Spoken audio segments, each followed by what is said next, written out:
I'm silencing my phone.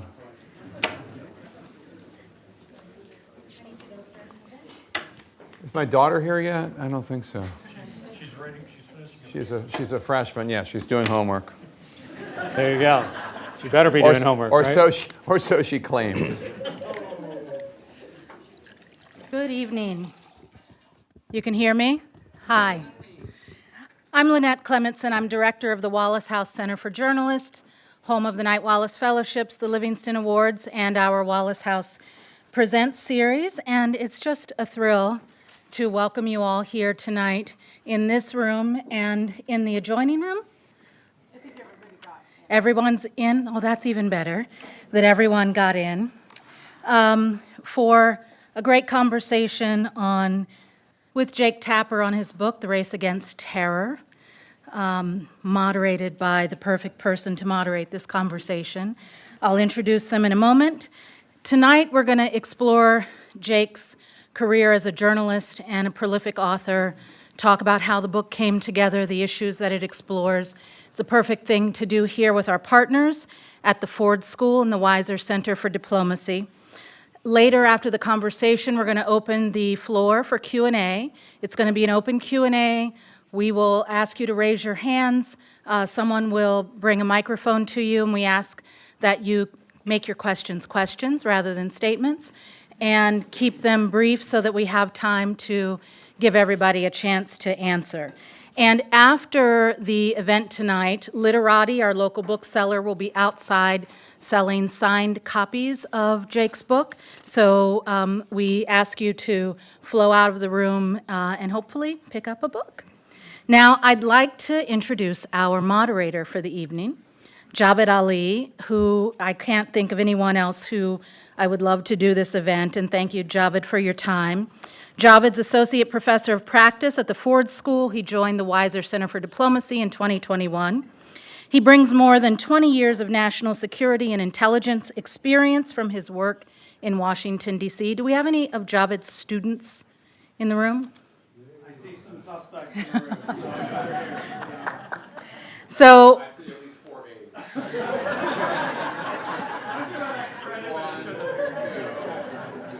So those of you who know how the Knight Wallace Fellowship Program works knows that we bring a cohort of journalists to the university every year, and they're able to take courses here at the university, and Javed's courses have become a favorite among our fellows, and he's maintained relationships with many of our fellows and is a good friend to Wallace House. So I'm pleased to have him here. He's held positions in the Defense Intelligence Agency, the Department of Homeland Security, and the FBI. And he's going to be talking to this guy here. A bit more about Jake Tapper. We know that you know him, but while you're used to seeing him on TV, how many people know that Jake is an extremely prolific, ridiculously prolific writer of fiction and nonfiction? So I am also a fan of Jake's fiction work and had the chance to talk to him on stage here a couple of years ago, and so we're glad that he's here tonight to talk about his newest book, which reads like fiction, but is a national security work of nonfiction about a case that I think none of us knew existed. And so we're going to jump right into that. I'm going to turn things over to Javed. Hold your questions for the end, and over to you. Well, Lynette, thank you so much for the introduction. Thanks to Wallace House and the Ford School for giving me the opportunity to be here with Jake. It's the first time I've met Jake, even though I've been on CNN quite a bit. And thanks also as well to everyone who made this happen. Susan Page, I know you. I just saw you. You're in the back. Nana Faye, Nayab Ali, Melissa Riley, Daniel Rivkin. I could go on and on and on. But obviously, a lot of people were important in helping bring this meeting together, this event together. So thank you. Also, my wife is here, my sister, my brother-in-law, and another friend from Chicago. So thank you for being here as well. So, Jake, I want to sort of get into the conversation with a little bit of framing and just have everyone in the room kind of know how I'm going to structure the formal conversation with Jake, and then we're going to open it up to Q&A as well. So let me use an old professor trick and take a poll in the classroom. So this book, Race Against Terror, published just a few months ago, if not more, even more recently, How many people here have read the book? Let's see a show of hands. Okay, spoiler alert. For those of you who haven't read the book, we're going to talk about the book, right? So we're really going to get into the details of the book. And there are a lot of different directions we could go. But as I was reading the book, there are 4 sort of key threads that leapt out at me. And the threads are important because, interestingly, and Jake and I were talking about this before, the book actually overlaps with my career in U.S. government counterterrorism, even though you had no way of knowing that when you wrote the book. So I started my career in 2002 and ended in 2018. My last position was in the Trump White House then. And oddly enough, I had no direct insight into this case, but I was absolutely knee-deep in counterterrorism, both at home and abroad, over that stretch. So reading the book brought out all these memories for me, even though I really didn't have any direct insight into this. So the 4 threads I want to pick on are, or sort of expand on, are sort of the procedural aspect of this case. And again, for those, seems like most of you have not read the book, but this is about the identification and then capture / prosecution of what I would describe as a mid-level al-Qaeda guy. His sort of fighting name was Spin Gul, which means the white rose in Urdu or Arabic. Pashto, okay, there we go. So there were hundreds of guys like this that me and my colleagues were focused on in my career in government. So again, this case didn't jump out to me even in my time in service. But there is a procedural aspect to this and a policy aspect to this that is groundbreaking. And the groundbreaking aspect of it is Spin Gul is, or has been up until now, the only foreign terrorist to be arrested, brought back to the US, prosecuted for 5 different federal crimes for killing US soldiers on the battlefield. Obviously, the US government has prosecuted and arrested lots of terrorists for committing acts of terrorism, both here and abroad. But this is the only person who has been found to have killed Americans on the battlefield and been prosecuted for those crimes here in a US court. So this is precedent setting. So I want to talk about that. I also want to talk about the fight in this remote part of Afghanistan that I'm going to guess that nobody here could find on a map, and this fire base in northeastern Afghanistan. And Spin Gul was amongst this al-Qaeda unit that was roaming around this rugged outpost, or rugged part of Afghanistan, looking for American soldiers to kill and attack, and tragically they did. And so I want us to get into that aspect of the book. The third aspect is getting into the mind of this al-Qaeda terrorist, Spin Gul, who was not sort of traditionally the kind of person you would see.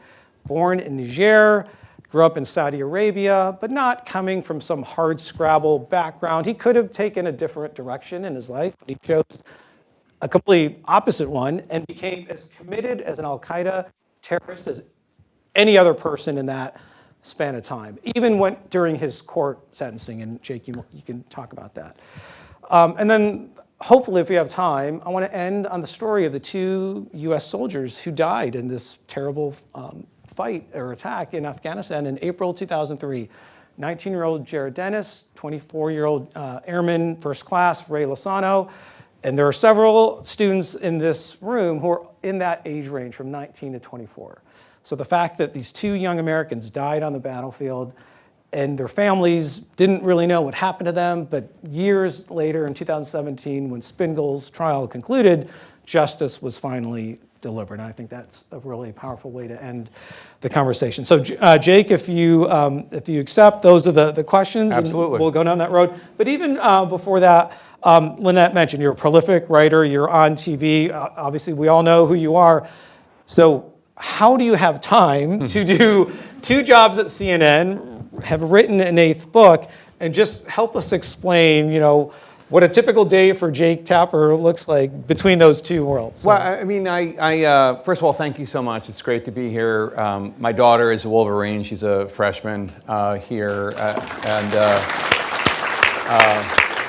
it's great to be part of the Michigan family. The truth is, I love working. And when I'm not doing journalism at CNN, there's just other projects that I'm working on. And this book started in 2022. I was, my son Jack, who will apply to be he's a sophomore now, but he'll hopefully be coming here too. Jack was having a paintball birthday party when he turned 13, so we were out in rural Virginia. We live in DC, and because it was so far away, we had pizza and refreshments for the grown-ups, so they didn't have to drive too much back and forth, back and forth. And one of the grown-ups, one of the dads, came up to me and said, "Oh, I've your book. I wrote a book about Afghanistan that came out in 2012 called The Outpost, that they made into a movie. I think it's on Netflix. It's a pretty good movie. Great movie. A true story about an outpost in Afghanistan, and Not the same one where the no, fire. not this one. But anyway, he said, I know somebody from the outpost, and we talked a little, and I said something like, that was a tough story, tough book to write because the military the Pentagon keeps such crappy records, and they don't like to share any of it. And he said, tell me about it. And then he proceeds to just tell me the best story I've ever heard at any party, which was he's an assistant U.S. attorney in Brooklyn, and he picks up the phone, and the FBI's on the other line. They say, I just got this crazy call from Italy. The Italians have picked up this guy who says he's in Al-Qaeda. This is in 2011 during the Arab Spring. People are just, there's all these refugees flowing from Northern Africa to Europe to get away from the civil wars in Tunisia and Libya. This guy claims he's in Al-Qaeda. He claims he's killed Americans. He claimed he tried to blow up the U.S. Embassy in Nigeria. He says his name is Spin Ghoul. Have you ever heard of him? And they have. They have heard of him. So this dad continues to tell me this story that he and his colleague, they flew to Italy. They heard the confession of this guy. They believe his story. And then when the confession's over, the Italians are like, well, okay, take him. We don't want him. You can take him. But they can't just take him because it's 2011. It's the Obama years, meaning no new accused terrorists are going to Guantanamo Bay. And if they want to bring him, they have to try him in a criminal court, which means they have to actually prove a case against him. And so what happens then is like the opposite of a whodunit. They know who done it. Now they have to prove what he done. They have to figure out who he killed, where he killed them, and everything he claims to have done. They have to find evidence to make the case. Because any first-year law student, you bring Spin Ghoul in a courtroom in Brooklyn, they'll just say he's crazy, he made it up, you have no evidence that any of this happened. And then all of a sudden, now you have an Al-Qaeda guy walking into the next Starbucks in Brooklyn. So they have to prove the case. And the book is really mainly about that. It's about their investigation, how they prove the case. They're sleuthing. It's what I love when I watch police procedurals like CSI or Manhunter or whatever. How are they going to lock up this bad guy? And Dave Bittkower, the dad that was telling me this story, it was just a riveting story. And like any journalist, when he was done, I'm like, has anybody ever reported any of this? and they hadn't. Like people had covered the case when he was actually prosecuted in 2017, when you were in your last year in government, but nobody really knew all the effort that went into the sleuthing and the proving of this case. So that's how it happened. And once I heard the story in October 2022, I was just hooked and I wanted to know more. And so I got the dad's number and then I took him out to lunch and I took others out to lunch. And then pretty soon I'm writing a story because it's just really, really interesting to me. And how I do that versus the CNN stuff is the CNN stuff, when you're doing TV news, it's a group effort. I have a staff. CNN's a big organization. I mean, I love what I do, but it's not just mine. It's a team effort. I'm the face of it, but it's a team effort. This is just mine. I don't know if this is an unfair question or not, but I'm going to ask it. So between the two, again, CNN, writing, which actually pushes you more outside your comfort zone? Is it That's a journalism? really good question. Good that you didn't have a bad reaction to that. one, so. No, you can ask me anything. I mean, I'm not a national security expert, so all of this is outside comfort zone in that sense. I'm not a lawyer. I've never prosecuted a case. And it is uncomfortable to go to soldiers and service members and the families, the Gold Star families of people who have been killed in battle, and asking them to ask them about, so I'm writing this book and I want to capture who Jared Dennis, your son, was, or asking the service members, tell me about the worst day of your life. So it's uncomfortable, but that's also part of what journalism is quite often asking people about the worst thing that's ever happened to them so that you can share their story with the world or the story of their loved one.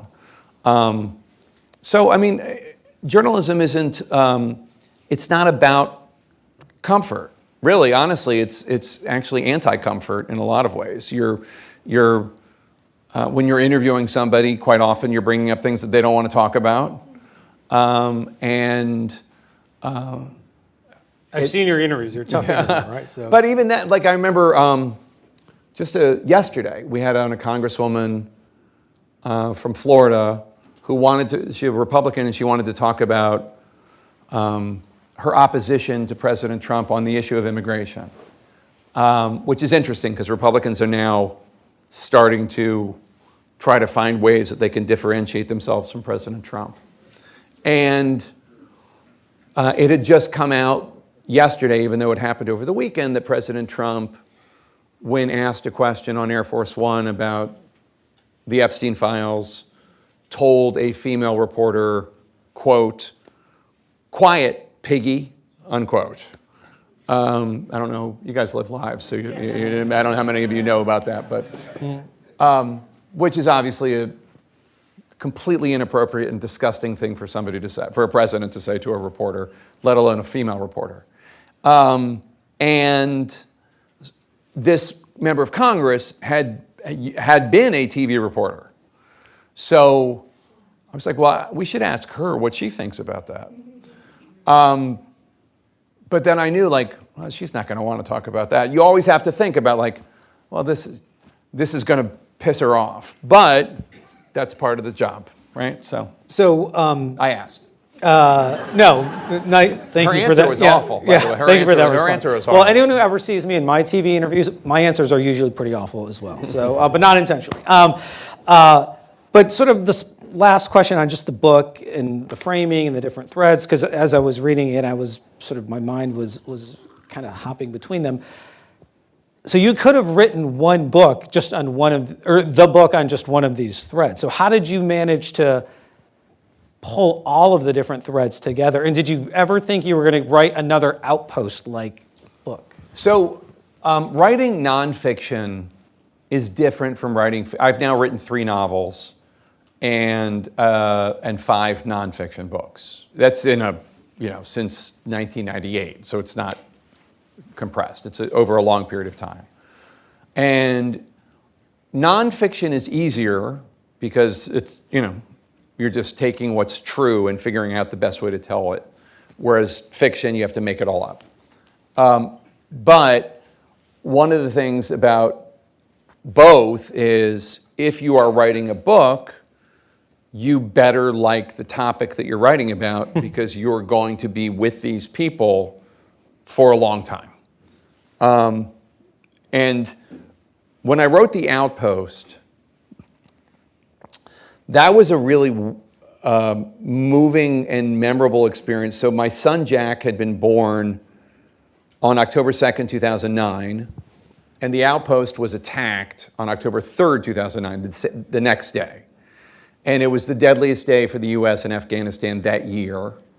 And there was something profound that happened that week, either that day or the next day or whenever, where I was holding my son my one son, and hearing about these 8 other sons taken from this earth. And the coverage was along the lines of, why did anybody build this outpost at the bottom of these 3 steep mountains, 14 miles from the Pakistan border? What a horrible idea, this and that. And there was something, and if somebody told me the story, like, I wouldn't believe it, except that I know I wrote this like 400-page book. So like, I know it happened. That there was just something profound that I wanted to tell the story. And I wanted to know the answer, is really the truth. I wanted somebody to write that book or a newspaper article, and nobody did, so then I did. And what I knew from writing that book, which started in 2009 and ended when it was published in 2012, was that, for me at least, this became all-encompassing. I don't want to say obsession, but this became something that was so important to me to tell these stories of these service members and their lives. And people are telling you about incredibly profound moments in their life when they found out that their husband died or whatever. And that experience was so moving, I didn't write another nonfiction book until this one. Because while there were stories that I looked into, or people came to me and said, you should write this, you should write that, I knew that the experience needed to be one that I was willing to go the distance on, that I was willing to spend 3 years with these people working on this project. This one was, as you said when we were talking about, like a little mini outpost. It's not a 400-page book about one outpost. It's a few chapters about this one fire base and what these service members went through. By the way, are there any ROTC students here tonight? No? Okay. So there was that, but then there was also the sleuthing, which was a little bit more enjoyable on a personal level. Okay, well, thank you for that, because again, this book could have just picked up one of those threads that I described and just be written solely on that basis alone, but you managed to weave all of these different threads together, and also over a linear time frame as well, which was also really... the battle was in April 2003, as you note, and Spingool, this doesn't spoil the book, was sentenced to life in prison in 2018. So it is a 15-year period. So let's dive a little bit more into the threads, and then we'll just kind of move from thread to thread from there. So, as you already mentioned, or as we've mentioned, one part of this book is this criminal procedural sort of almost sort of template for how unusual it was to find someone like Spingool and the circumstances in which he was found off a boat off the coast of. Was it Sicily? It was off the coast of Italy. Off the coast of Italy by the Italians, who had no idea who this person was. They did not know they had a hardened Al-Qaeda terrorist on their hands, at least initially. And then once the U.S. effort got pulled into that from DOJ and FBI, other sort of arms of the U.S. government, then it really sort of went in a really interesting direction. So let's kind of bring the audience back to that initial moment that you talk about in the book. So help sort of set the scene for how Spingool was found and what the Italian reaction to that was. Because you talk about even these courtroom scenes of Spingool inside these Italian courts, and it, as you mentioned before, it seemed pretty clear the Italians didn't want to have him there very long, right? They didn't want him. I'm looking around the room, and some of you look young, and some of you don't. And so in 2011, for those of you who don't look, for those of you who do look young, in 2011 there was this thing called the Arab Spring, where there was these pro-democracy movements throughout the Arab world. Unfortunately, they didn't particularly sustain or last. It's not as though there's a whole bunch of democratic Arab countries as a result. That was the thought, though, initially, right? That was the hope of the Arab Spring.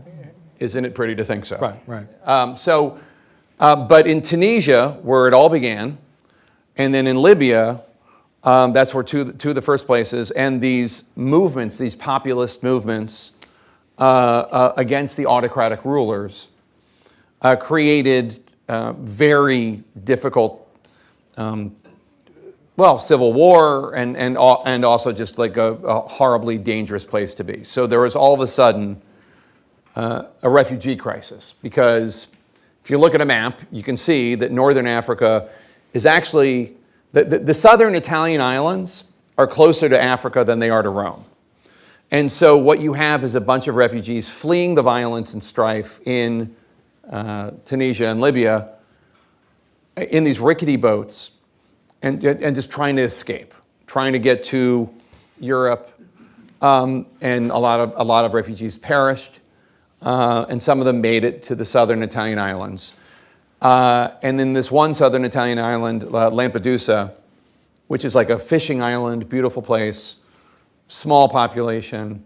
Within a couple months, the population has quadrupled because of all these refugees. And it's a big deal. The United Nations ambassador for refugees is there. Angelina Jolie, the actress, who is the public face of the UN, is there in Lampedusa. And Berlusconi, who was the prime minister of Italy at the time, is commandeering cruise ships and yachts to bring refugees from the southern Italian islands to refugee camps in mainland Italy. And in the midst of this, on this giant cruise ship, normally for tourists, called the Excelsior, there is an Italian Green Beret named Francesco Morgese. And Francesco was inspired. He's one of the main characters in the early part of the book. And I did the interviews with him entirely via email using Google Translate, because I speak no Italian and he speaks no English. So it's actually much easier to be a journalist today than when I started. That didn't come out when I was reading the book, by the way. No, So, but he was a very interesting guy. Anyway, he's there, and they're on the cruise ship, and it's 2,000 refugees on this boat, and this guy walks over to him, 5'6", African, and asks for some water. And Morgese gets him some water, and then notices that this guy has a bullet scar on his arm, which he knows because he normally, in his job, he normally deals with either the mob or with drug traffickers. He doesn't normally deal with refugees. So he knows what a bullet wound looks like. And he asks the guy about the bullet wound. And the guy, through a translator, says, yeah, I got it. Fighting Americans in Afghanistan. I don't belong with these refugees. I'm in Al-Qaeda. trust me, in the world that I came from, that never happens, right? People just don't say, hey, I'm an Al-Qaeda guy. So. It's a good question. Why was Spingool so talkative? And there are a couple answers for it. Just to deviate for 1 sec. One is he had been arrested by Gaddafi and the Libyans and had been tortured in a Libyan prison for like 5 years. And when the civil war in Libya started, Gaddafi gave the order, empty the prisons and send all the prisoners to Europe. And so he was taken and put in one of these refugee ships, and that's how he ended up there. So he wasn't of completely sound mind, I think it's fair to say. And then there's another reason, which is that he was proud. He was proud of what he did. We don't think of terrorists as proud. We think of them as we think of terrorists, but they are as proud of their work as a Medal of Honor recipient or a baseball star. In fact, Dave Bitcower, the dad that I told you about, he went to Yale. When he was at Yale, he wrote an article for the Daily News there, the Yale Daily News, and he interviewed a guy named Ron Darling. Ron Darling was a big Major League Baseball player. He was part of the World Series winning team for the Mets in 1986. But more importantly, Ron Darling had played baseball for Yale. And when he was at Yale, Ron Darling had pitched a no-hitter. And when Bitcower interviewed Ron Darling in like 1992 or something, he wanted to ask him about the no-hitter that he pitched for Yale, because when you're in college, the only thing that exists is college. Not sure if you can identify with that. And he was surprised because Ron Darling remembered every minute of that day that he pitched the no-hitter for Yale, even though he'd gone on to win the World Series. Right. And who cares about Ivy League baseball, right? but like he remembered everything. And Spin Gould reminded Bitcower of Ron Darling because he remembered every detail of his terrorism, and he was very proud to share. Right. Anyway, so he told that story, and then the Italians had the presence of mind to take him into custody, and then to call the Americans, and that's how the whole saga began. But he could have been like, okay, you're with Al Qaeda, great, here's the water, and that could have been the end of the whole story. And then Spin Gould would have gone to Italy and killed as many Americans as possible, which is his life's goal. And he was in Libya because he fled to Nigeria in the aftermath of a failed attempt to bomb the U.S. embassy. In 2006. So this was a guy that his goal, his proud goal, was to, and this is a world that you're very steeped in terms of like extremists, but his goal was to kill as many Americans as possible in the name of jihad. That was his goal. And he fled Nigeria. He went, and he was on his way to wherever he would end up, Algeria, or he was in Libya, but probably on his way to Europe. He wanted to kill as many Americans as possible. Right. Okay, so you brought us up to 2011, Spin Gould on a boat off the coast of Libya. The Italian authorities are going, what do we do with this guy?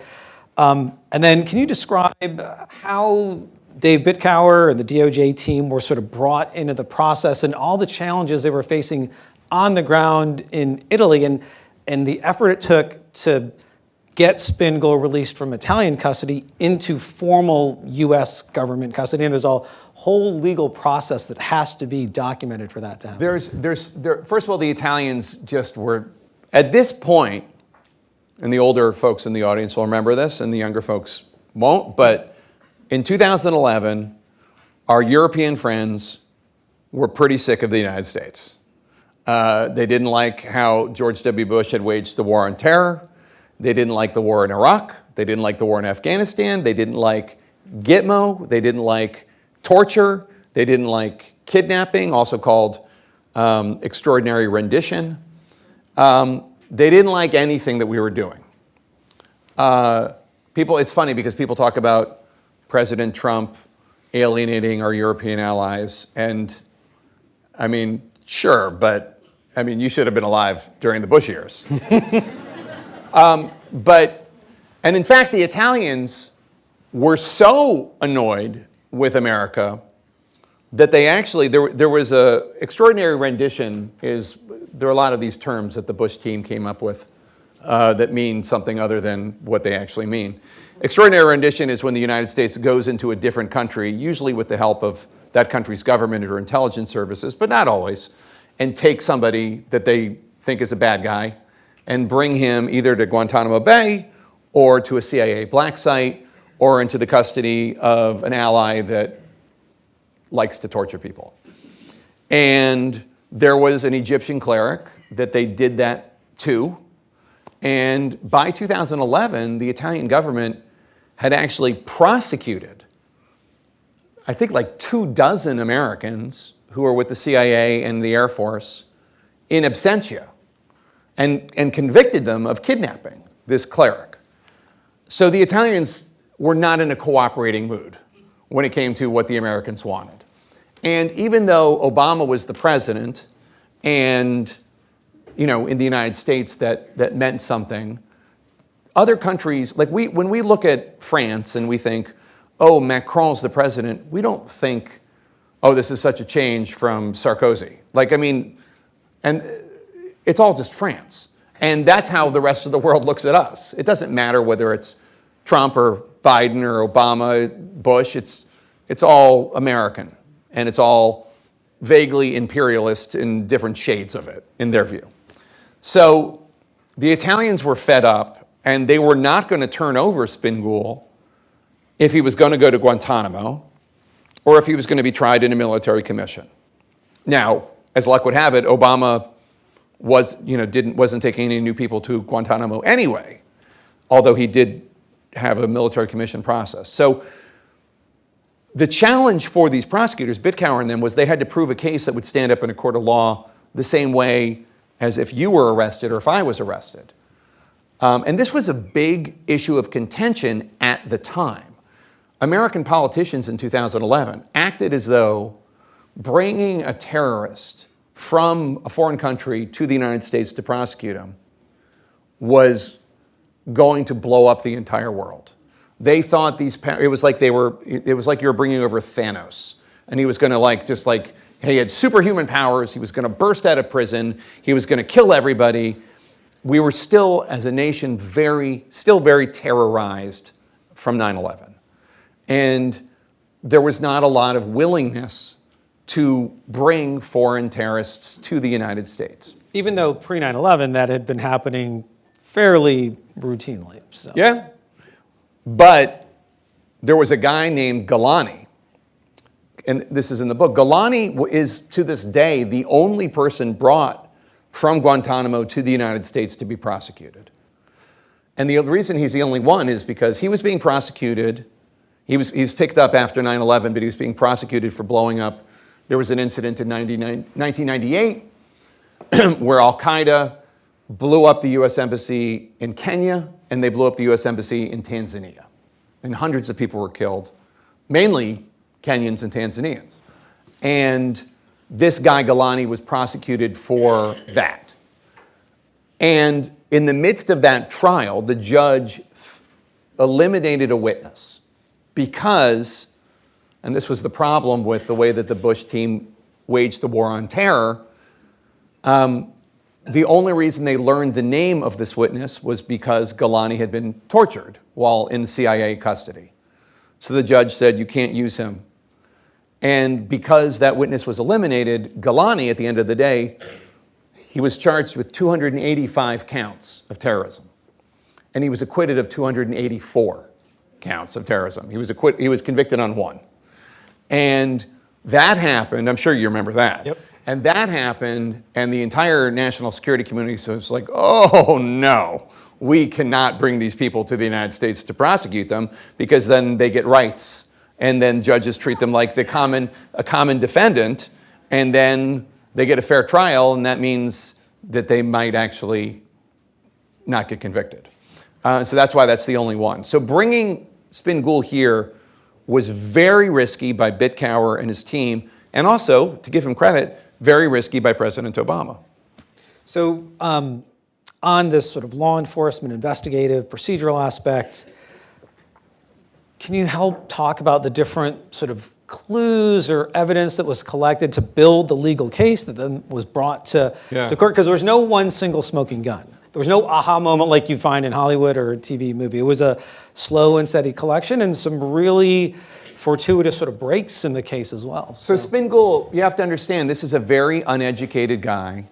And when you're in Al-Qaeda in 2003, you don't know you don't know what day it is. You don't know what date it is. You're in Pakistan, and when he was telling his story, he did not even know what year it was that he had killed these Americans in battle. So Shreve Ariel, who is Bitcower's fellow assistant U.S. attorney, they're in this court, and you have to understand, Spin-Ghoul only speaks Arabic or Hausa, which is an African dialect. The court is Italian. So all the testimony takes forever. Spin-Ghoul speaks, the translator translates it into English for the Americans. The translator then translates it to Italian for the judge, and then translate it back, and it's just like everything takes forever. And at one point, Shreve is trying to figure out, because if they're going to prosecute this guy, they need to know who he killed and when he killed them. And he's like trying to figure out, can you give us any sense of, like, was it during Ramadan? Like, what was going on at the time? And the translator asks Spin-Ghoul, and Spin-Ghoul talks to him, and then the translator says, he says it was around the time that Ramses V was going to visit Afghanistan. And Shreve and Bitcower are like, oh God, he's crazy. So everything he had said until then completely checked out. He was like name checking mid-level and upper mid-level Al-Qaeda operatives that nobody knew the names of. His path to jihad was like, everything made sense. But now all of a sudden he's talking about an Egyptian pharaoh that died 5,000 years ago. So Shreve is like, okay, I'll put a pin in that. Let's keep going. And he keeps on, and they keep on talking and keep on talking. But they're worried because, again, this guy, without evidence, has a pretty good insanity defense, or just like any first-year law student would say, this guy's crazy. He made up the whole story. You can't even tell us who the victims are. At another point, Spingool brings up Ramses V again, and Shreve's like, okay, let's tackle this. What? Who are you talking about? Ramses V, and the translator goes back to Spingool, and he talk, and they back and forth, and then the translator's like, okay. It's not Ramses. Rumsfeld. Sorry. Rumsfeld, who was the Secretary of Defense. Right. And it's not 5 like the 5th, it's 5 sides of the Pentagon.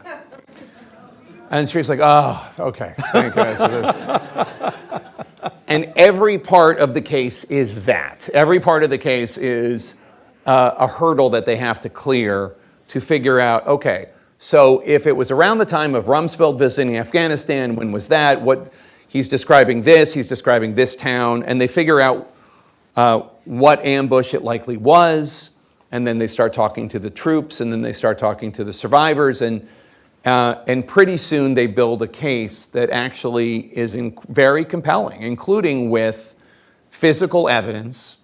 And it's, to build a case to prove somebody was on a battlefield in April 2003 in Afghanistan, from the vantage point of 2017. And not only in Afghanistan, but it may have well been Mars, like the part of Afghanistan they were in, right? So. Yeah. I mean, you can't, there's no police tape around, a battlefield. Anyway, they build this incredible case that is incredibly compelling. And that's what attracted me to the story to begin with, is just the sleuthing. I'm a junkie for Law and Order, all that stuff. CSI, Cold Case, all those shows. And it was just so interesting and real. And the characters were real. The people who were part of this American mosaic of our law and justice system. Not a surprise to you because you're part of it, but to find out, just like all the different, like the forensic, the fingerprint expert at Quantico in Virginia. At FBI, right? Yeah, with the FBI. She is like a character from Criminal Minds. She's like dyed red hair, nose ring, tattoos all over her body. And the Bureau, trust me, as an organization, because I spent most of my career in the FBI, is not that culturally. It is just completely different from that. So the fact that she was even an FBI employee. She was a gifted, like she's from Lancaster, Pennsylvania, and went to West Virginia University to learn how to do forensic science, and like ended up there, and like she was the one looking for fingerprints and also what was she looking for fingerprints in? She was looking for fingerprints in any battlefield souvenir. And how do they find these battlefield souvenirs? Well, there is this thing that I'd never heard of called Domex, which is this database that records anything found anywhere that might have anything to do with prosecuting a terrorist someday. And so this Rain Man-like guy who was Jim Hodgson, who Bitcower and Shreve knew previously, like is able to find out, like, well, I think if we track down these items that there are pictures of, we can figure out if there's any physical evidence. And then so they're interviewing every soldier and like, do you know where this might be? Do you know where that might be? And they build this incredible case. Yeah, I mean, again, there's so many different aspects to even the case. I've got a few more questions, and then I want to make sure we have time for Q&A. And I'm sure your cues are not necessarily going to be about the book. No, okay. but and again, it'll be, okay. We'll open it up to a much wider range of okay. topics. But let's kind of shift gears a little bit to Spingle as an individual. You talked earlier before about just how unique he was and all these different features. But the fact that he was defiant almost all the time, but at other times he showed a very human side, at least as you've written in the book. But he didn't have to go down that path, right? So when you were writing that part of the book, how you got pretty deep into Spingle's mind. You didn't have a chance to have a one-on-one conversation. He with wouldn't. him, so. I did put in a request to talk to him at the Supermax in Colorado, where he is. But I don't even know if they, to be honest. I mean, let's be honest. I don't know if the Bureau of Prisons actually passed on the request. Probably not. I'm going to guess. Right. But in any case, I didn't actually need to, because he had, for days, told his story to this Italian courtroom, and then also one of his defense attorneys was very open with me as well. This woman, Susan Kelman, and he had been raised. He was from Niger, or his parents were from Niger. They'd made pilgrimage to Saudi Arabia, never left. He'd been born there. Basically, they were undocumented immigrants in Saudi Arabia, and basically they were like indentured servants. And he was raised in the 90s, and at the time he would hear these glorious stories of jihadists fighting the Soviets in Afghanistan, fighting the Russians in Chechnya.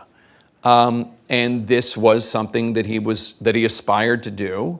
He, like a lot of extremists, not just Islamists, but right-wing extremists, left-wing extremists in the United States, he was a young man, directionless, and prone to follow and malleable. And people could oh, this is something you should do. And he was recruited, and he ended up in this path, given a purpose when he didn't have one before. Again, I don't think that it's really all that different from any extremist, no matter what the cause. A right-wing extremist or a left-wing extremist in the United States. Young men who don't know what to do with their lives and are all of a sudden given some sort of mission. But he found his calling or his mission, and then he wanted to excel in that, and that was the art of terrorism. And that's like the dark side of him. But that sort of defiance too, I mean, that was striking to read as in different components of the book. Throughout the trial and even his sentencing, I'm not going to say the words, but he used a pretty strong language to the judge. He threw his middle finger up to the judge. I mean, just stuff that you would not normally see defendants do in a courtroom. So there was this really interesting, I learned so much while writing this book, and that's one of the other reasons why I write nonfiction books, is to learn about things that I find are interesting that I don't know about. And there is something called, when an Islamist terrorist is arrested, and they're locked up, and they still absolutely hate Americans and hate the West and want to do anything they can to not cooperate. Even though Spingle had cooperated for weeks, if not months, he at some point had a change of heart. And he did and I didn't know there was this term, I'd never heard of it, but it's called the jihad of annoyance, which is there's nothing he can do to the West other than just be as difficult as possible. And that is what he's going to do, the jihad of annoyance. It is his holy war of annoyance. And he did that as much as he could. He was just not cooperative, and he would do inappropriate things in court, behind the scenes, et cetera, et cetera. And then at some point, his defense attorney started saying he's not competent to stand trial, as you can tell by his behavior. And that became a big debate, and there's a whole section in the book about what constitutes insanity and what constitutes not being competent to stand trial. We all think, to a certain degree, you have to be insane to be a terrorist, to want to blow yourself up and kill a bunch of people. That on its face is insanity, but that's insanity as you and I understand it colloquially. It's not insanity in a court of law. A court of law, it means you don't understand what you're doing is bad. It's a completely different definition of insanity. And that's a whole other debate. When does zealotry end and insanity begin? And the judge at some point has to make a decision. Is he insane, or is he just being a pain in the ass? And he was found to be A pain in of the sound ass. mind, Yeah. not insane, even though his behavior in and out of the courtroom was just beyond the pale. But the book really goes into that. Interesting, by the way, he was kept in the same cell where Jeffrey Epstein committed suicide. Just at one point. Just definitely. I'm not even going to go down that route with my question. So final question as it pertains to the book. There is an Epstein reference in the book. That's the only reason, because one of the people on the defense team talks about how stark the conditions were in that cell. Well, anyway, prison is not a good place to be, regardless of where you are. And having seen a lot of, not from the being locked up part, but from the outside in, yeah, prisons are not fun anywhere you go. Okay, last question. And I think this is the most poignant part of the book. It definitely was for me, and I don't know if it was for you writing it and doing the research. But again, the loss of these two young servicemen, Jared Dennis, 19-year-old Army trooper, Ray Lozano, 24-year-old Air Force airman, first class. The book really gets into who they were, more Jared than Ray, but who they were as people, how they were as young adults, and then their decision to join the military. You obviously talked to the families. Yeah. So what was that part of it like? Was that more similar to the writing in the Outpost, or was there something about this that seemed a little different? well, I mean, I'm 13 years older than I was when The Outpost came out, so I think I hope I'm a better journalist. The Outpost was about not just the 8 victims of that one attack, but also The Outpost is about the entire history of the Outpost for 4 years. So there was a lot of people who were killed and wounded that I had to tell that I told their stories. Whereas for this one, it was really about 2 guys, so I could go deeper. What's interesting and important to know about Jared Dennis and Ray Lozano is that Jared Dennis was 19, he was Native American, he's from Antlers, Oklahoma. And Ray Lozano was he was in his early 20s, he was from Arizona. And they both enlisted in the military before 9/11. And then they were killed in Afghanistan in 2003. So it was different than The Outpost in a lot of ways, because The Outpost takes place from 2006 to 2009. A lot of the people in that book enlisted after 9/11. These guys were kind of like, they enlisted in the military.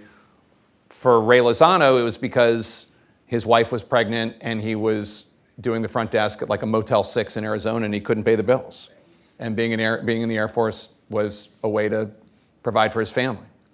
And for Jared Dennis, a lot of directionless young people, especially men in this country, and I don't know if they still do it, but certainly before 9/11, they would join the military so they didn't end up in jail. And that was Jared. Jared was a pothead and a goof and a class clown. And his dad had served in Vietnam, and he went into the Army because his family had addiction issues, and he might not have lived. That was the goal, to join the military to save his life.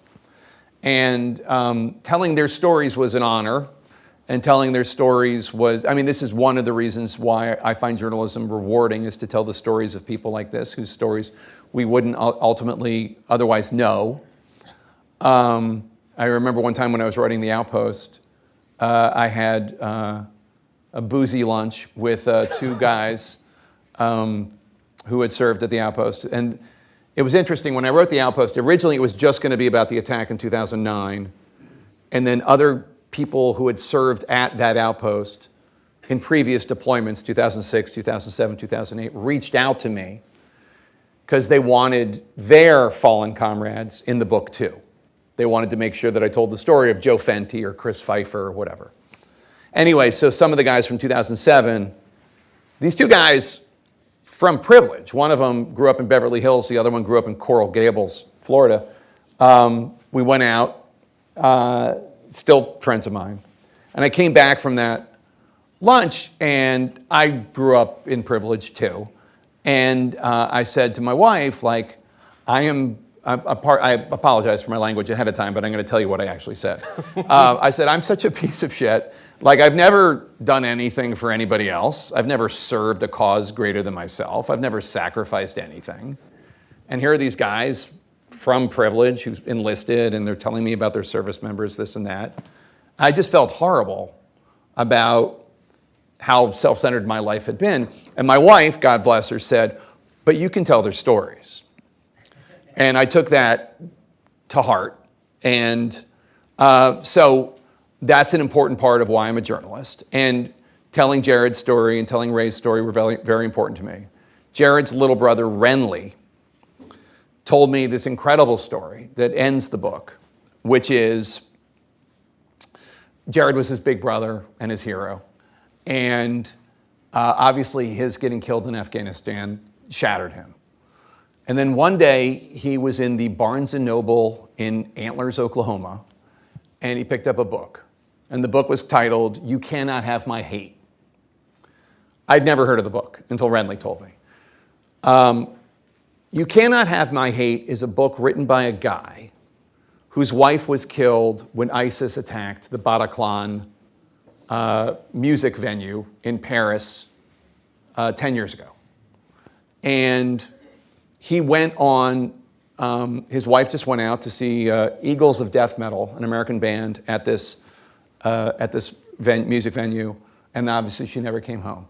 And he went online on Facebook, like in that week, and he wrote a message to ISIS, in which he basically said, you've taken my wife, you've taken the mother of our son, but I am not going to spend my life hating you. You cannot have my hate. And it became a sensation, and then the Facebook post, and then he wrote a book, and then it was translated into English, and then somehow it ended up at the Barnes & Noble in Antlers, Oklahoma. And Renly read it, and then he read it again on his way to sentencing for Spingool. There's a thing called victim statements. When somebody is sentenced, they've been convicted, and somebody's going to be sent to prison, and just a question of how long and where. Victims get to say what they want to say before the judge hands down the sentence. 2 service members who survived the attack spoke. One of them talked about how and these are the 2 service members who spoke had not been physically harmed, but they had been emotionally traumatized. And Other service members have been injured, right? Yes, 4 had been seriously wounded, 2 had been killed, and then everyone had been emotionally scarred. And in fact, just in the last few weeks, a guy in this book had a breakdown. His wife called me and asked, did I know where he was, and all this stuff. What the service members go through is, and this is 22 years after the attack. Anyway, the first guy talks about how his marriage and his family completely fell apart after he came back because he felt such guilt that he was the command sergeant major, and like he felt such guilt that these 2 members under his command had been killed.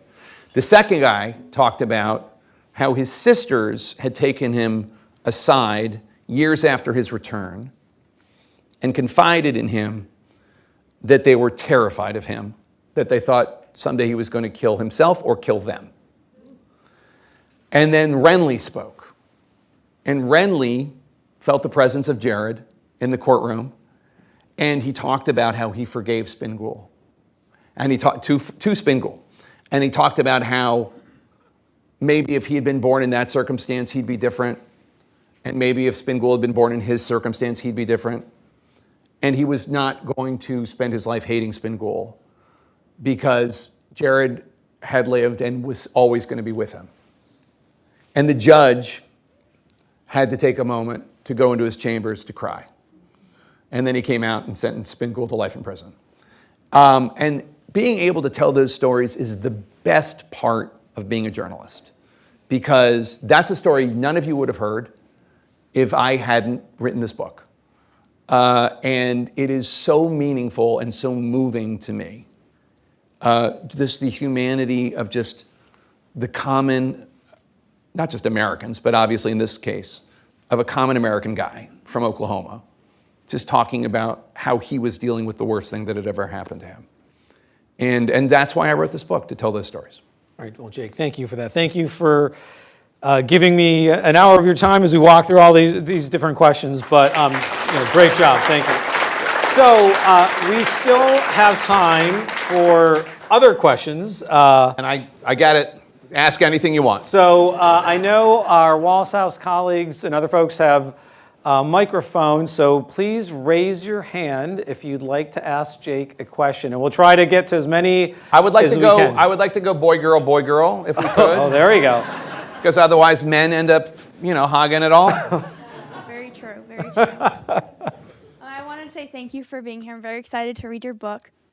Donald Trump has taken shots at Colbert, Kimmel, AP, and recently ABC News. Do you think media has been affected by this, and do you predict a shift in news to appease the administration? It's a great question. Everybody heard the question? Okay. So what happened when Brendan Carr, Donald Trump's FCC chairman, Federal Communications Commission chairman, went on a right-wing podcast and basically said, I don't like the speech that Jimmy Kimmel gave on his show after Charlie Kirk was murdered. Local affiliates should refuse to carry Jimmy Kimmel, and Disney should think about doing something. I'm paraphrasing, but that was the message. Is the most direct infringement I've ever seen on freedom of the speech in the United States in my lifetime, period, full stop. And if it had not been for the outcry by the American people and the millions of people who canceled their Disney Plus subscriptions after Kimmel was put on, whatever he was put on, temporary hiatus, if that had not happened, he would have been fired. I don't worry about the press trying to appease Donald Trump. And Mary Bruce, the ABC News reporter that asked that tough question in the Oval Office the other day, used to be my producer, I should say, when I was at ABC News, and I'm so proud of her. She's so cool. I'm not worried about the reporters. I'm worried about the bosses. I'm worried about the oligarchs that own the companies. I'm worried about these, like the 7 old white men that control all the media. And I say that as an old white man. That's who I'm worried about. I'm not worried about us. I'm worried about what they do. But does it have a chilling effect? I'm sure it does. It doesn't on me, but I can only speak for me. But how could it not? How could it not have an effect? Now he's going after Seth Meyers.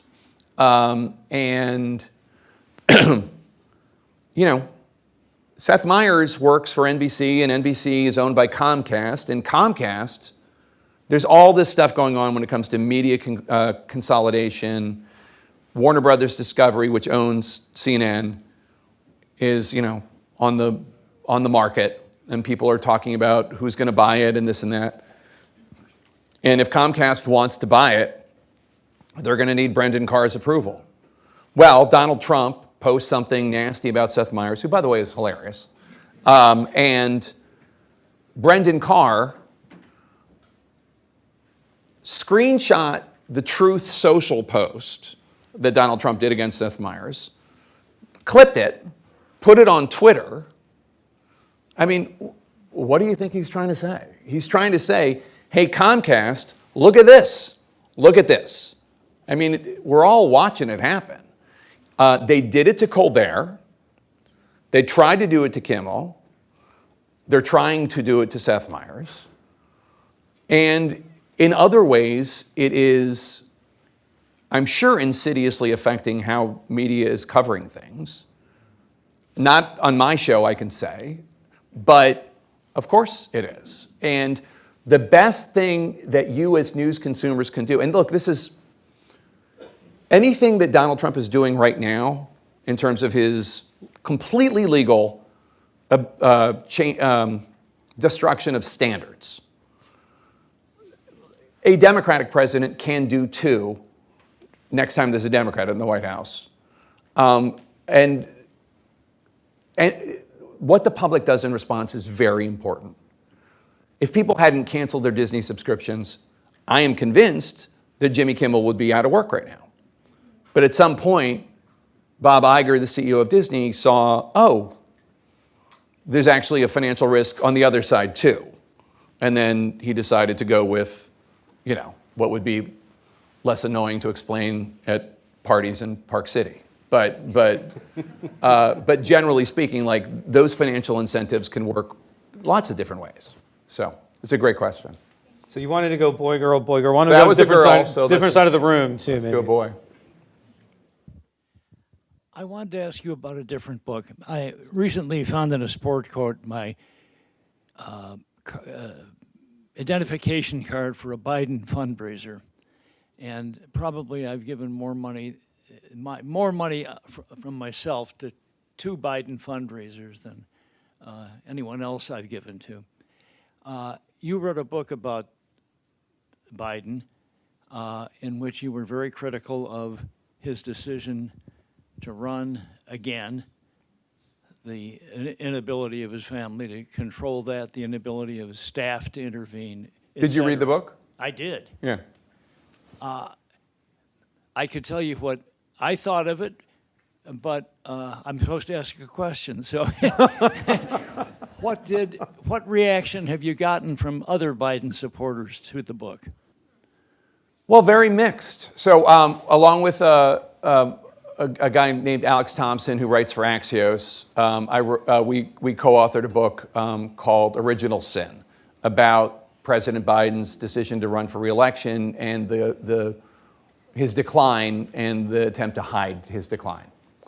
I have gotten feedback from all over the map, from just in terms of Biden supporters. And the truth is that most of the feedback has not been negative. Now, some of it has, particularly from Hunter Biden. But I do not think it is a mean book. I did not set out to be mean to President Biden. I have covered him since 1999, and there is a lot to admire in that lifetime of service. The book is about what happened. I was at the debate, but I did not cause his answers at the debate, and I did not cause the 3 weeks of Democrats pressuring him to drop out. When the election was over, the day before the election, I said to Alex was on my show, and I said, I don't think she's going to win tomorrow, about Vice President Harris. And I think a lot of people are going to want to know why all of this happened, because this has just been historical in what happened. Like, this has never happened before. A debate performance so bad that his own party demanded that he step down. This just never happened. In 200 years, they're going to be doing Netflix shows about it, the way they're doing about James Garfield today. Which I recommend, by the way, The Death by Lightning. It's excellent. Anyway, and I wanted to know what happened. Like, who knew what when? Why this and that? And we set out and we interviewed more than 200 people. Almost every single one of them worked for Joe Biden, loved Joe Biden, wanted him to be president in 2020. And we wanted to tell the story about what happened. Because obviously we all saw him age. And look, that happens. It's happening to me. It's happening to my parents. It happens to people.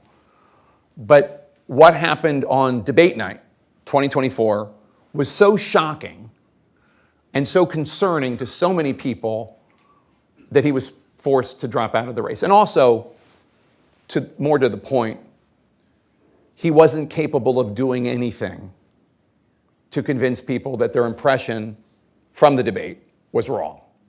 Like, if that had happened to Javid and me right now, like if we just had a complete meltdown, horrible night, whatever, I have students in the classroom who kind of grade me on that one. So, But theoretically, you could go out and you could give you could perform well at 10 different events.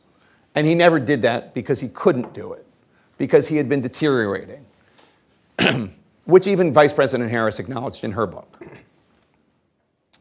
And I wanted to know what happened. And if somebody had written the book, I would have read it. If somebody else had announced that they were writing the book, I would have said, great. It's honestly the same reason I wrote The Outpost. I was waiting for somebody to tell me why were they at that outpost, and they didn't. And I'm like, well, then I'm going to do it. And I wanted to know what happened, and we set out to write a book that I feel like is a fairly clear-eyed but not unsympathetic portrait of a guy who should not have run for re-election because he was starting to show signs that he could not run a vigorous campaign in 2024 and could not serve for another 4 years as president. I mean, let's keep in mind, he was saying that he was capable of being president until 2029. So we're in 2025 right now, just to be clear. Until 2029? Is there anybody here who, even if you love Joe Biden and think he's the greatest president we ever had, is there anyone here who thinks he can be president until 2029? So we wanted to figure out what happened. How does that happen? And look, we got attacked from the left, and we also got attacked from the right for that book. Yeah, everybody's in such information silos that the left doesn't know that the right attacked us for that book, and the right doesn't know that the left attacked us for the book. I learned that during the book tour. They went after us, the right, because, well, in their telling of it, it'd been Weekend at Bernie's since 2016, which it had not. You know, there was a deterioration, and our reporting suggests it got really bad in 2023 and 2024, which and for a very human, awful reason. I mean, it's talking about being a journalist, you are talking about things that are not fun or comforting to talk about. Here's the bottom line. Joe Biden lost his daughter in 1972 in a car accident when he lost his wife, his first wife. He lost his son, Beau, in 2015 from brain cancer. Horrible. I knew Beau. He was a great guy. That was not just a loss, by the way, for the Biden family. That was a loss for the country, because that guy would have been a great president. Ethical, kind, moral, wonderful person. In 2023, Hunter Biden's plea deal for that gun charge in Delaware, whatever you think of it, fell through. And Hunter started to spiral. And President Biden was terrified he was going to lose a third child to overdose or to suicide. And then in June 2024, right before the debate, could I get another water, somebody? I didn't drink out of this. So. In 2024, right before the debate in Delaware, Hunter was convicted. He was convicted. He was going to go to prison. And what we were told by people close to Joe Biden was, in 2015, when Beau died, it was like water being poured on sand in terms of his deterioration, psychically. And then the same happened in 2023 and 2024. It's a horrible story. I mean, it's awful. You feel horrible for him. The problem is it wasn't just one family's tragedy, right? It was the world. There were repercussions to all of us. And there are parents who have been separated from their children by ICE in the last 9 months because of that decision. There have been foreign students that had to cancel their lifelong dreams to study at the University of Michigan or Harvard or wherever because of that decision. That decision impacted people beyond the Biden family. And that's why we wrote the book. Two really powerful, profound questions, really detailed responses. So Jake, thanks for that. But we still have time for more questions. So I think we're back on the girl end of the question spectrum, but I don't know where we're going to go. By the way, I learned that from Obama, by the way. It's a girl, boy, girl, boy. It's Right. it's a good formula. Hi. Hey, Hi. Pilar. Thank you so much for coming. Well, you kind of just teed it up there when you were talking about information silos. And I was wondering, some context, I'm 20, and so I was 11 years old during the 2016 election. And so I always like to give that context. You know, that's just mean. It's just a mean thing to say. Just let it bounce off you. I mean, I know, I have to give the reality check. Because a lot, my peer and I's norms in our entire like political consciousness has been this reality that most people call unprecedented times. And so I was wondering, as a reporter, how you've had to change your role in the media through these unprecedented times and through this polarization, and also like how can we use media as a tool to hopefully get out of this polarization, out of these information silos? It's a great question. So I was just talking about this with Tim Alberta, who is a Wallace House Fellow who writes for The Atlantic, and he's a friend of mine, about how you guys all grew up with the Trump era as the norm. And, you know, when I actually remember my mom watching the Watergate hearings, and I remember, like, Nixon as a presence. I remember when Jimmy Carter ran for president and this and that. So, you know, you're a product of what's going on at the time. And, I mean, all I can tell you is, you know, I covered, I became a journalist full-time in the late 90s. And so I've covered Bill Clinton and I've covered George W. Bush. And there was a lot to fact check during the Bush years, mainly because of the war in Iraq and the case for war. But still, it wasn't a full-time job to fact check the president. And I remember during the Obama years, I was a White House correspondent for ABC during the Obama years, and I remember when this guy from Celebrity Apprentice was saying that Obama hadn't been born in the United States. And it was, I mean, I remember just in a way that is not common for a network news correspondent, just completely, very bluntly saying that what he was saying was just completely a crock of shit. Like, all evidence is that Barack Obama was born in Hawaii in 1961, I think. And there are actually newspaper advertisements, or not advertisements, birth announcements from Hawaiian newspapers in 1961. And all of it was just crazy. But for whatever reason, it had so permeated the conservative ecosphere, media and Fox, to be clear, that they actually went and got his long-term birth certificate from Hawaii and brought it and this and that. And I had no idea that that was going to be the future of American politics. People, not just Donald Trump, but certainly Donald Trump, saying things that were just completely not true, demonstrably, provably false.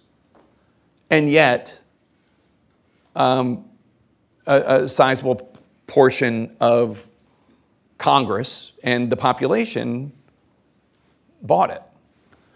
I don't know what this means going forward. I don't know if it's an aberration. And to be clear, I'm not saying Donald Trump is the only politician in the history of the world to shade the truth. I just had an exchange with this gentleman about Joe Biden's cover-up of his abilities. Like, certainly politicians say things that aren't true.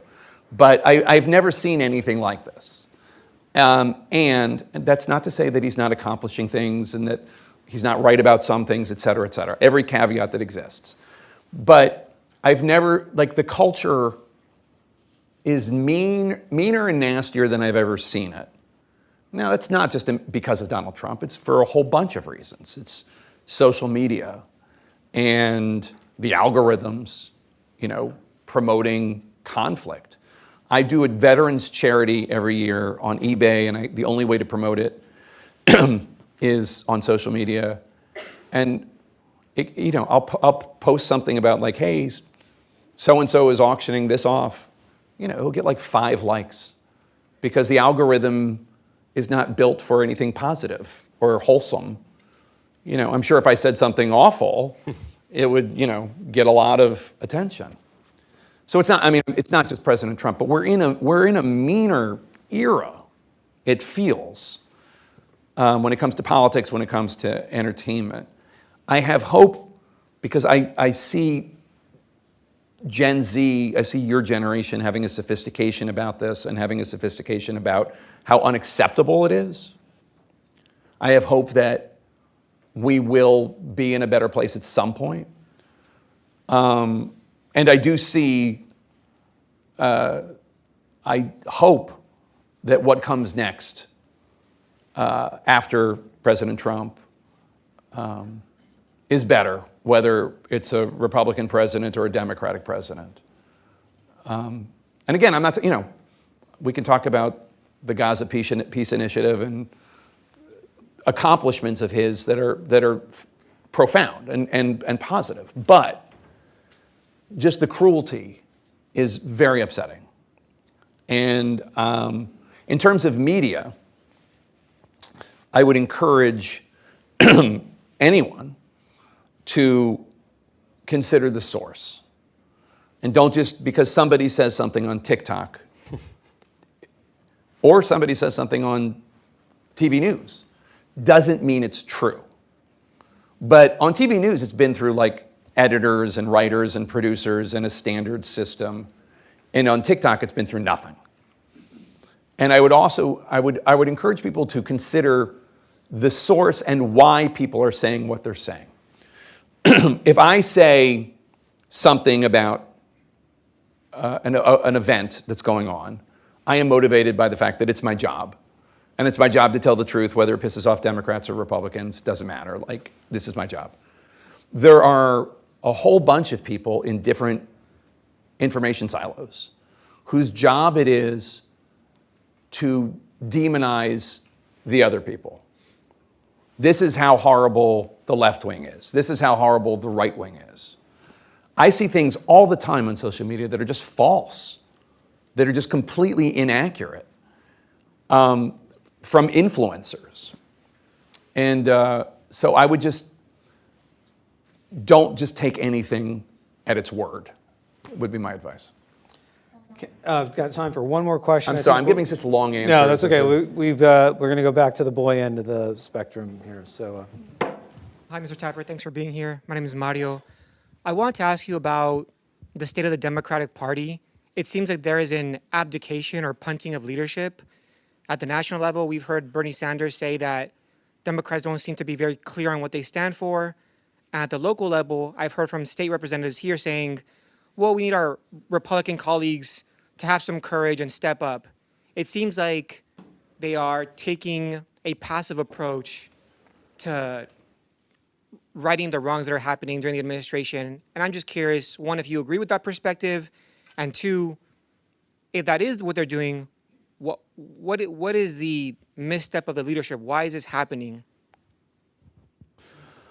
Well, it's a great question. It's asking me to take a political position on what Democrats should be doing that I don't necessarily feel comfortable doing. I will say that I do think that the more Democrats show a willingness to fight back, the more positive the response seems to be among Democratic voters.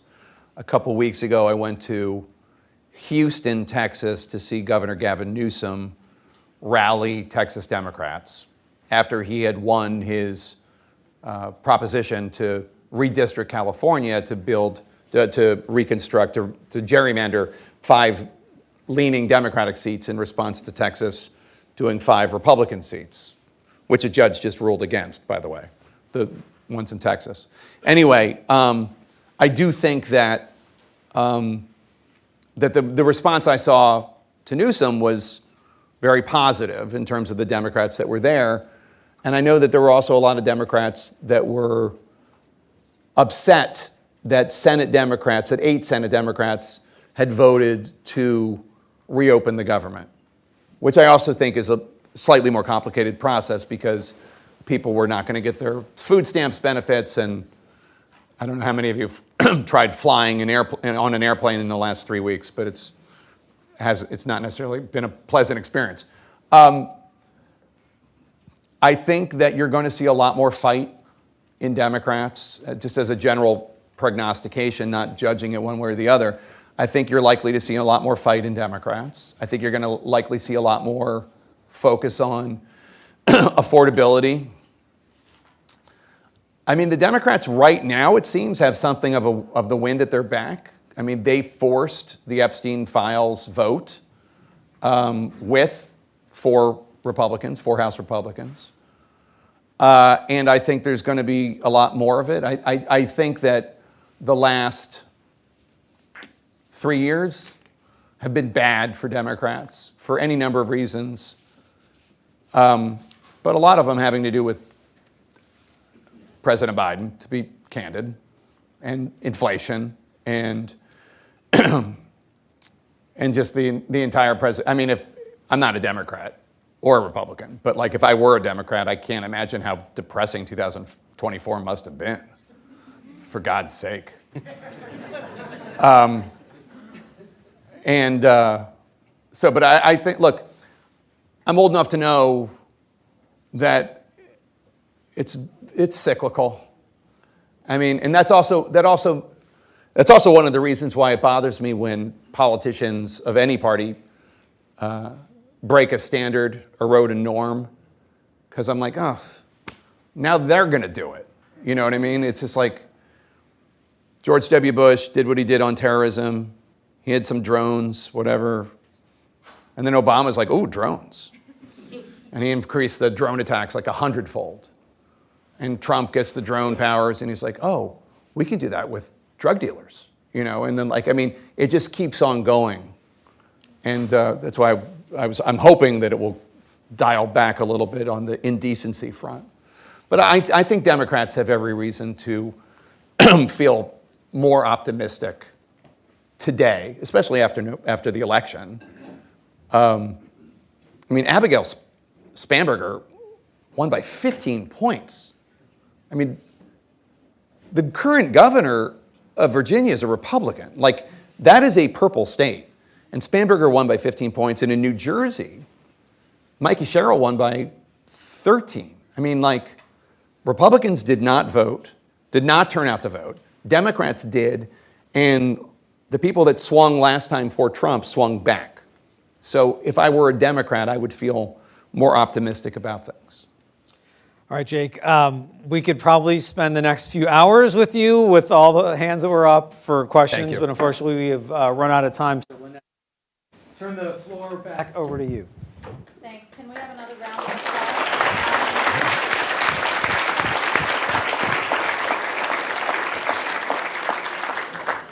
Of course, you can see Jake every day on The Lead with Jake Tapper and on Sundays on today.